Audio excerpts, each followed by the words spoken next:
Okay, it looks like we have a couple people that are here already. Nice to see everyone. Thank you for coming to the second installation of the museum's virtual programming series. So the first one we did with Brian Bouillet, who is our Hall of Fame and Communications Director. This one we have the lovely Victoria Reisman, who is here. She is the curator of the National Museum of Racing and Hall of Fame. And I am Lindsay Doyle, and I am the museum educator at the museum. So I'm going to hand it over to Victoria to introduce herself really quickly to everyone who's on. Hi everyone, I'm Victoria Reisman, curator at the National Museum of Racing, and thank you, Lindsay, for inviting me to be the second speaker in our virtual programming series. I'm really excited to share with you some of the exhibit updates that visitors can expect to see, and just to share what we've been doing here at the museum this year. Great. So like Victoria said, a couple of topics we're going to talk about with you folks today. We also have some behind the scenes, never before seen footage of the construction and the exhibit updates that have been going on since we have been closed since January 1st. So in my opinion, these fun exhibit updates are the best and most exciting news, but I know a lot of you are also here to see the phenomenal renovation updates for our brand new Hall of Fame education experience. So we can jump right in. So like Vicki and I mentioned, we have been closed since January 1st. Of course, we had our intention was to have been open by now, but of course that has not happened. So Vicki, can you just tell us a little bit about what has been going on in the museum behind the scenes since we've been closed? Yes, in addition to the Hall of Fame education experience renovation, which encompasses a brand new Hall of Fame and race day gallery, we've taken this opportunity to make changes across the entire facility and museum. These include improving our HVAC system for better climate control in our galleries, renovating our bathrooms, and redesigning our gift shop. And another major project, which some of you might not be aware of that we've undertaken, is a permanent collection galleries refresh, which involves adding color into all of our exhibit spaces, adding signage to improve wayfinding, and just updating our exhibit labels. So it'll be a completely brand new museum once people can visit us again. That's phenomenal. I'm so excited to have people actually back in the museum. One of the things I love most about my job is the tours and programming. So being able to do those in person again is going to be very exciting for me. So obviously the COVID-19 pandemic has affected the Hall of Fame education experience and the construction that has been going on with that. Can you tell everyone some updates on that as well? Yes, unfortunately, the temporary work shutdown has delayed our grand reopening. We had hopes to welcome people back this racing season with the new Hall of Fame, but luckily most of the major construction was completed by mid-March once we had to shut down, and museum staff were able to continue working on exhibit preparations as we transitioned to working from home. So we were able to continue our digitization project to provide new image assets for the Hall of Fame interactive plaques. We were also able to work on the research and writing for our new exhibit labels, because we took this time to not only change the color scheme of our exhibit labels, but to add additional insight and information on the objects on display. So those were ongoing while we worked from home. We also worked to increase our social media presence during this time so we could share more collections resources with our visitors at home. These include our collections manager, Stephanie Luce, made coloring book pages based on collections objects that we're hoping to transition into a coloring book later this year, and also a new series called History Through Art, which features artwork from the collection. So we're able to work on those while we work from home. And luckily, the museum staff returned about a month ago, so we've just been diving right back in and putting the museum back together again. We've also been working on new safety procedures following the health and safety guidelines from state and federal organizations, just to make sure that when we can reopen to the public, we are following all the safety precautions. And as many museum goers might be aware of, especially at this museum, we have a lot of interactive exhibits which encompass touch screens. So to make our visitors feel more safe, everybody will be receiving a stylus when they check in at the front desk to use on all of our touchscreen interactives. So we're hopeful that we'll be able to welcome people back late summer, early fall, but we're just really excited about all of the changes that we'll be doing. Absolutely. I mean, personally, I'm very excited about the stylus. It's just another free thing that people can have that has our fun logo and National Museum of Racing and Hall of Fame on it. So just another thing that you get to take home with you when you come to the museum. And obviously with the added portion of just being able to keep everyone just that much safer. Exactly. So Vicki, so Vicki, our curator, we also have our collections manager, Stephanie Luce, who, believe it or not, two people are our entire curatorial department, and the two of them, at least in my opinion, work very hard behind the scenes and in front of the scenes, at least exhibit-wise, to keep everything fresh and new here at the museum. So can you let us know what specifically the curatorial department has been up to during this time? Sure. I think now would be a great time to share some of those behind the scenes photos that we mentioned earlier. As my museum studies professor and mentor, Ricardo Vieira, always used to say, you can't reinvent the wheel, but you can paint it a different color. And that's kind of what we're doing with the Permanent Collections Gallery refresh here. All of the objects that people are used to seeing in our permanent collection galleries that tell the history of thoroughbred racing in America will still be featured. You'll still have the Edward Troys, you'll still have the Henry Stalls, First Maturity, the Man o' War, and Seabiscuit artifacts in 20th century. But we just reintroduced color to make these artifacts come alive. And right there, that is our pre-Civil War gallery. Obviously still in construction, but we're still putting everything back together again. And then the next slide is our post-Civil War gallery, which is a deep mocha brown. And we're hoping these changes just improve wayfinding so people know where they are on their gallery tour. It was kind of confusing because all of the gallery spaces kind of blended into one another in this part of the tour. So there'll be new signage telling you where exactly you are.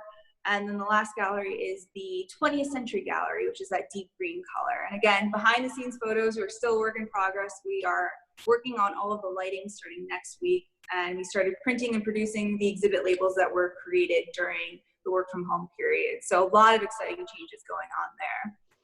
And in addition to making sure that all the labels are in place, we've also been working on a major trophy polishing project.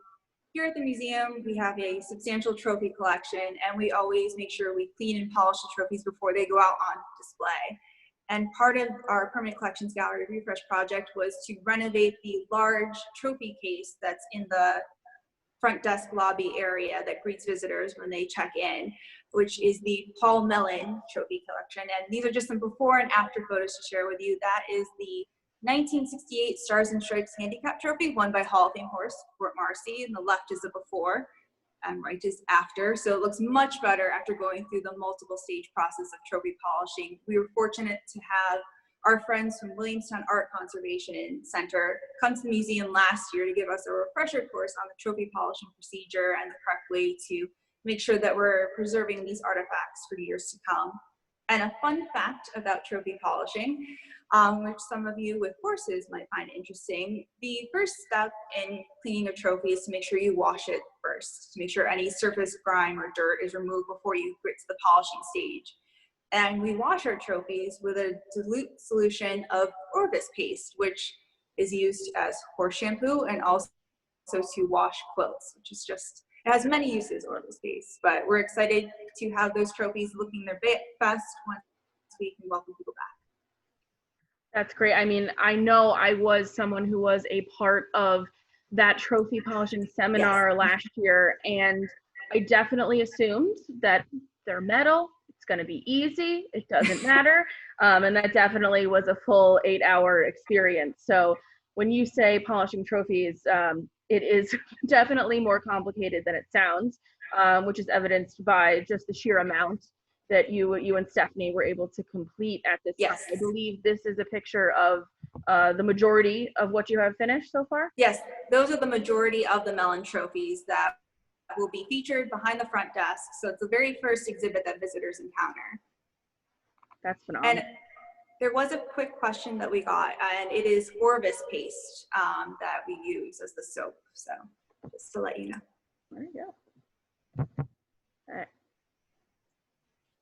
So I know right now we're looking at one of the first ever behind the scene images of the brand new Hall of Fame education experience. I know this is obviously one of the new exhibits visitors will be able to experience when they are able to come back to the museum.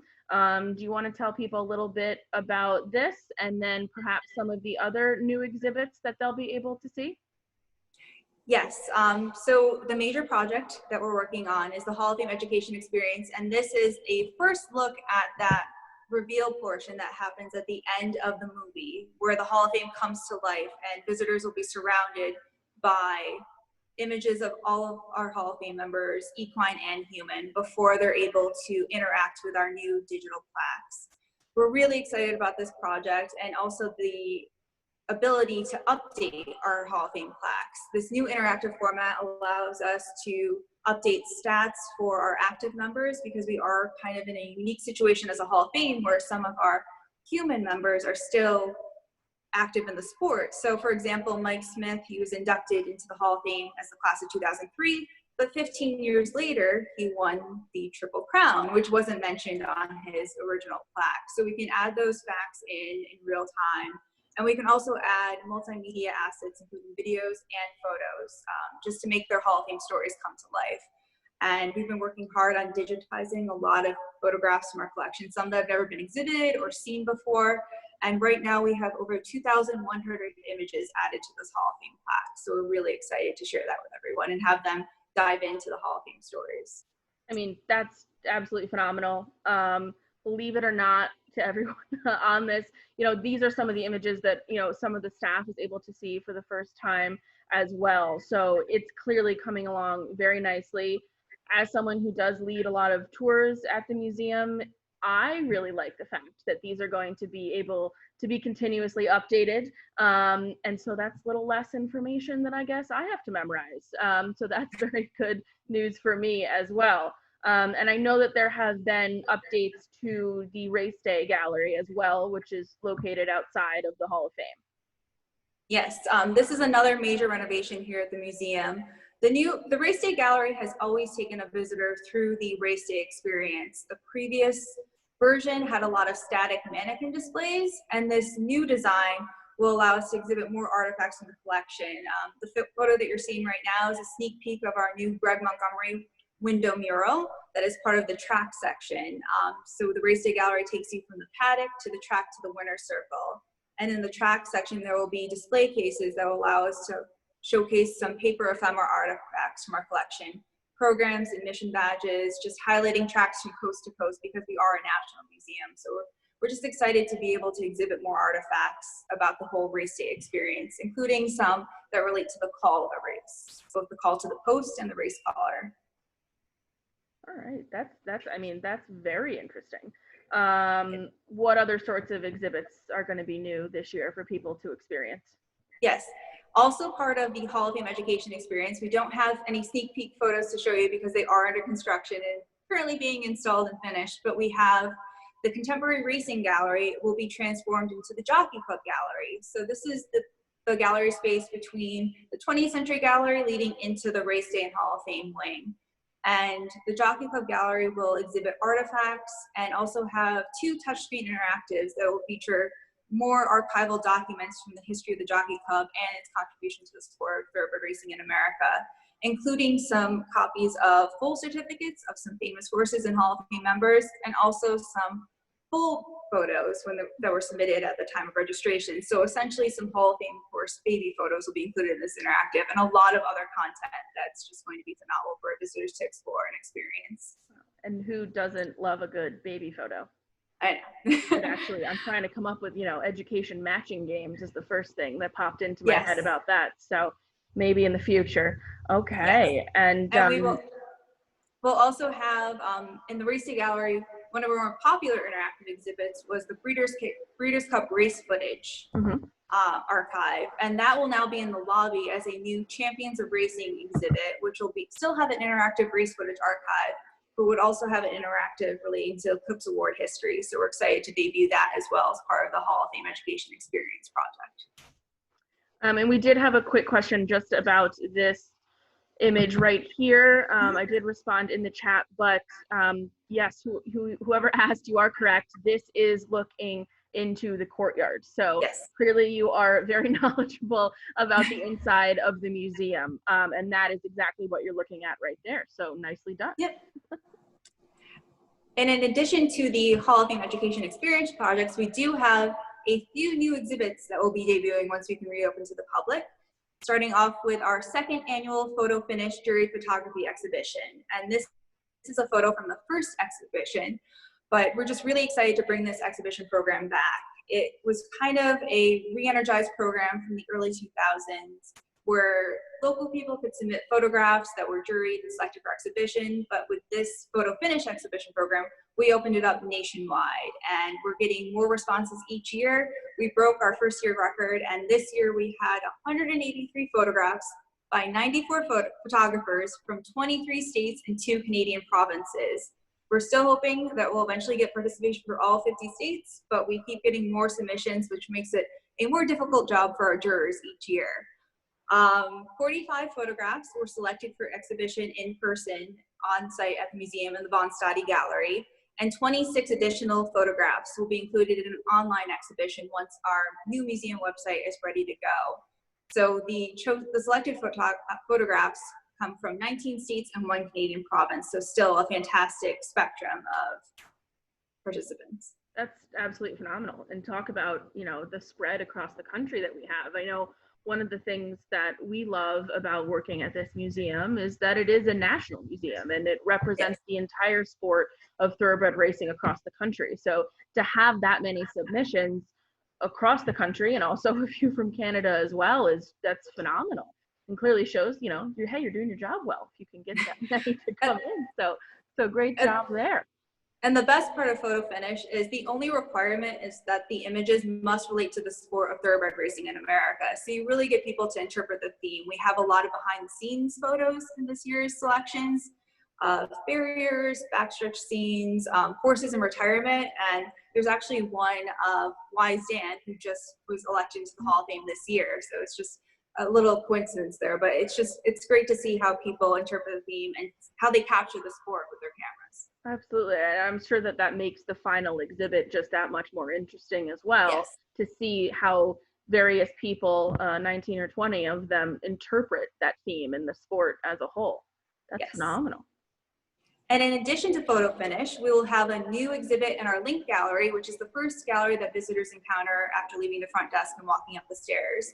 And we've been using this exhibit space to focus on one artist from the museum collection. And this year's exhibition will focus on Martin Stainforth, with paintings in the collection, a lot of Hall of Fame horses. And we also have one smaller Martin Stainforth work of Man of War and Will Harbit that will be included in this exhibit. So we're excited to share that with you as well. And we also have a new trophy exhibit in the Edward P. Evans Gallery, which will also be a brand new color. No photos for that, so that one will be a surprise. But those will be trophies from the year 1950, which also happens to be the year that the National Museum of Racing received its charter 70 years ago. So those are the new things to expect, in addition to the Hall of Fame, which will be fantastic. Oh, I mean, I'm excited. I know I'm very lucky that I get to work with you every day. And it's still kind of phenomenal how many different things there are going on right now. So congratulations on all of those. And now that we sort of covered the new things that visitors will be able to experience, I did want to ask, do you have a favorite exhibit that people will be able to come and see once we are able to reopen? Well, I'm glad you narrowed it down, because choosing a favorite exhibit is a very difficult thing to do. But one of my favorite exhibitions that we'll be able to see when they come back to the museum when we reopen is Women in Racing, which is where I'm currently talking to you from.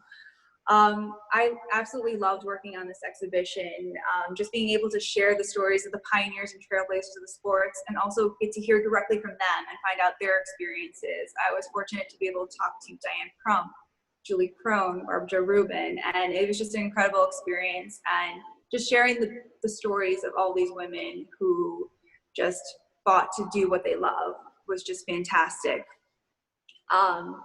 And there will be a couple new things that visitors will see in the second summer of this exhibition. We were fortunate to have Kathy Kusner travel all the way from California to be here for our grand opening last July. And she also shared so much of her time and her experience with us and sat down for an oral history interview just to share her story. And for those of you who don't know, Kathy Kusner was the woman who fought for the right in court to get a jockey's license. She was the first licensed jockey in North America. So without her fight, you might not have the Julie Crones or the other like standouts of the sport. So she was the one who started it all, and she was just such a lovely person to deal with. It's having her here in Saratoga and finding out that Saratoga was actually one of the inspirations for her to go through all this and fight in court to get a jockey's license. It was just incredible. So that oral history interview will be in our interactive exhibit once we reopen. And there are also 3 other oral history interviews already on that interactive. Charlotte Weber, Julie Crone, and Donna Barton Brothers are also share their time with me and just share their experiences. So we're just thrilled to be able to share this exhibition with people. Oh, that's phenomenal. And Kathy Kusner was just such a wonderful woman. I think yes. She was here a couple days before and after the grand opening of the exhibit. And, you know, I obviously wasn't able to interact with her as much as you were, but just a couple of interactions I did have. She was just the sweetest woman I've ever met. And it's a little bit, I think, of a tragic story what happened with her and the jockey license, because, and correct me if I'm wrong, but I believe after she did go through that tremendous experience and struggle of fighting in a court case to be able to obtain a jockey license as a woman, she wasn't actually able to ride because of an injury. Yes, she was injured, so she wasn't the first woman to participate in a race. She wasn't the first to race. That distinction went to Diane Crump. But what Kathy always says is that she didn't want to be the first. She just wanted to have the ability to ride. She didn't care about being the first or having that distinction. She knew that she had to try if she wanted to do it, and she made it happen and opened the doors for so many others to follow. So exactly. It was just so meaningful to have her here. Oh, it was fun. And I know that a couple times you tried to vocalize to her how important she really was to the sport of thoroughbred racing, and specifically women in racing. And she wasn't having any of it. She really doesn't believe that she had the phenomenal impact that she did. So talk about a really wonderful and humble lady. So I mean, we're so lucky that we were able to meet her and get that oral history from her. So obviously a lot of the people who are watching this right now have not had the opportunity to meet her in person, but if you do come to the museum when we are able to reopen, you'll be able to hear directly from her through that oral history project. So again, Vicki, thank you for going beyond the exhibit in a lot of ways, even after it was probably finished in your brain, and continuing to bring us that information. That's phenomenal. Exhibits never stop. It doesn't, you're correct, yeah. And I can see why this is, you know, your current favorite exhibit that's available right now. It's phenomenal. So now that we know your favorite exhibit, can you tell me probably your close to favorite object from the collection, painting from the collection? Well, that's also a very difficult question, but I did narrow it down to 2, one object and one painting. We also have some photos of those to share with you as well. So starting off with object. One of my favorite trophies from the museum collection is this, the 1874 Travers Stakes Trophy won by Attila. It was the first dead heat in the race history, but unlike the recent dead heat between Alpha and Golden Ticket in 2012, Attila and Acrobat actually raced again in a runoff to determine the ultimate winner. So only one winner was named for that Travers Stakes. And Attila actually won his runoff race, and I think shaved a full second off of his first Travers Stakes time. So the winning connections were awarded this gorgeous Tiffany & Company crafted punch bowl. And Tiffany actually constructed similar trophies for the Travers winners between 1871 and 1875 of the same form. Sometimes they had a horse head as the ornaments. Here you have 2 jockeys kind of leaning against, almost like handles, on the silver gilt punch bowl. So as some of you might know, Tiffany still makes the Travers trophies today, although it is now the Man of War Cup, which is a smaller replica of the Kenilworth Gold Cup won by Man of War in his final race, the match race against Sir Barton, which celebrates its 100th anniversary this year. So a lot of history behind the Travers trophy, but I just love this piece. It's gorgeous, and visitors will have the chance to see it again because it will be featured in the race day gallery in the winner's circle section of that exhibit. Great. Great. I know one of the things Vicki and I are working on right now is she's really helping me revamp the tours for when people are back open because of the changes that we have had and the updates that have occurred. So I love the fact that this is going to be in the race day gallery. And if anyone watching right now is able to come in for a tour, you can definitely count on that being added to the list. That's a phenomenal story. That's just great. I love that about thoroughbred racing. All right, so we have your favorite object from the collection. Yes. You said you chose a painting as well. Yes, and one of my favorite paintings, because again, it's hard to pick one, is Nashua at Saratoga by W. Smithson Broadhead. I love this painting not only for just the picture, the lighting, and it also depicts not one, not two, but 3 Hall of Fame members. You have Hall of Fame horse Nashua, trainer Sonny Jim Fitzsimmons sitting on the bench, and jockey Eddie Arcaro and the Bel Air Stud Silk. So you have 3 Hall of Famers in one painting, which is just perfect for this museum. And it's also, I love the Saratoga paddock. It is one of my favorite places in the entire world. I was lucky to work at the horse ID office at Saratoga Racecourse in my college years during the summer. So I spent a lot of time in the paddock, and working here at the museum, Saratoga and the paddock are just still so special. And I'm happy I still get to visit it occasionally to check on our Sea Hero bronze, which lives in the Saratoga paddock. So. No, absolutely. And I mean, Saratoga is such a very special place. I mean, I think we're lucky that the National Museum of Racing and Hall of Fame landed here when it did, yes. Like you said, in 1950. Is there anything else you would like to add to people who are listening in today? Just that we're thrilled to be able to share these behind the scenes looks and just let you know what to expect when we can reopen. We're working hard to make sure that the museum looks its best and just share new things with you when we can reopen. We did have a couple questions about this painting. Okay. If you think you know the answer, it is, do we have an artist? Obviously we have an artist. Who is the artist? Yes. Okay. It's W. Smithson Broadhead. Okay. And someone did ask if, based on the car, which you can see in the background, do we know what era this was? I believe it's from, I don't have the exact date, but I want to say it's the 50s. Yeah, absolutely. I think that makes sense. Well, thank you for coming and joining us today. And thank you to everyone who has questions and comments that we're able to ask through this. Victoria and I are definitely available to anyone if they have any other questions, whether it be about the various exhibits and questions that we answered and discussed today, or about the Hall of Fame education experience. We are available through our emails, and also we are in the office and back at the museum, of course, social distancing with masks when we're around people. We do have a couple more virtual programs that are going to be coming up very soon. Our next is going to be on Friday, August 7th at 1 p.m.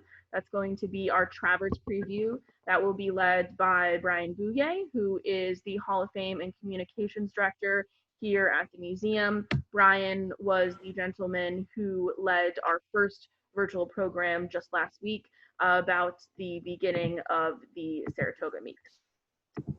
And the next one after that will be on Friday, August 14th. That will be hosted by myself, and we will be doing a Q&A session with the co-founder of Amplify, Anise Montplaisir. I've spoken to Anise several times. She's actually going to be joining us for a couple exhibitions and other things going on at the museum.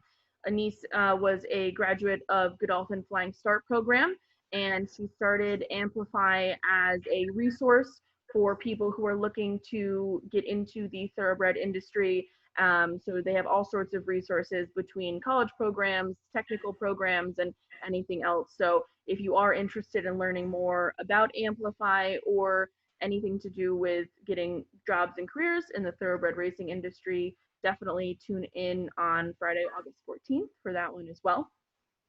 If anyone has children or grandchildren that love horses, or if you would like them to get into thoroughbred racing, every Thursday on the National Museum of Racing and Hall of Fame's Facebook page, we will be publishing a virtual Horse Explorers episode.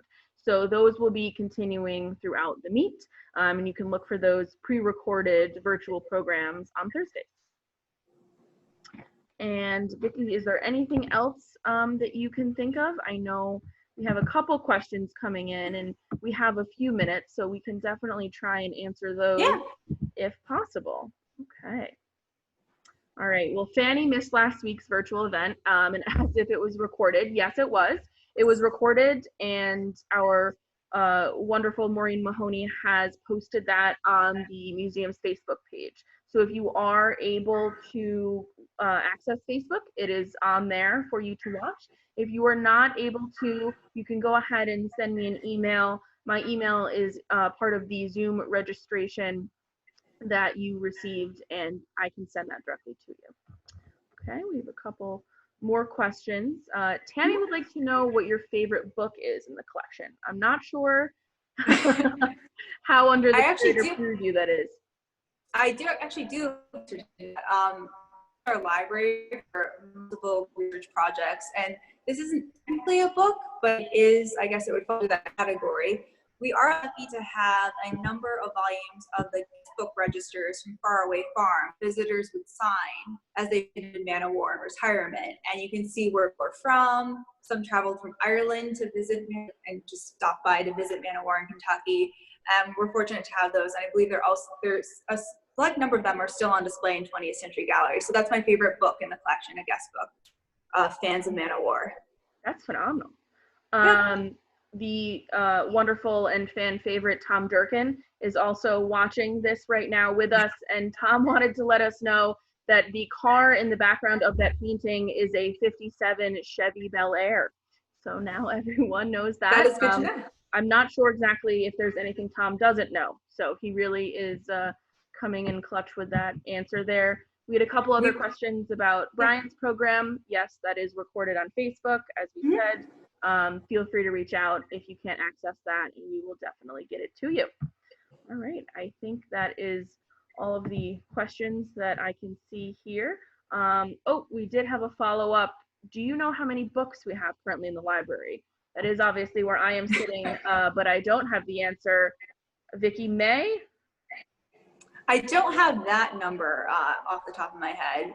I have more collections numbers that I know. We are in the process of inventorying and cataloging our library. So we're hoping to jumpstart that project so we can make available to the public what our reference collection holds for future research appointments. So we are working on that. Unfortunately, I don't have an exact answer for you. Okay, great. Well, I'm looking at our question and answer section and our Zoom chat, and I think we have covered everything. So again, if there is any remaining questions to anyone who is watching, please feel free to send an email, and we will definitely get any and all of your questions answered for you at the very best of our ability. So thank you to everyone who did join today. Please look forward to those new virtual programming opportunities that will be coming in the next couple of weeks. Even though we only have a few scheduled right now, we are working on several others, and we will make sure that we send those out via the email blasts and social media once we do have more information. We did also want to let everyone know that while we do hope to open to the public by the end of summer, early fall, we understand that not everyone will feel completely comfortable coming into a public setting. So we will continue with virtual programming, tours, and other virtual events even after we are open to the public. So don't worry, everyone will get as much access to the National Museum of Racing and Hall of Fame as they want. So thank you very much for joining us today. Thank you to Vicki for letting me rope her into this call. I hope it was fun. Any questions, let us know. All right, thanks everyone. Thank you.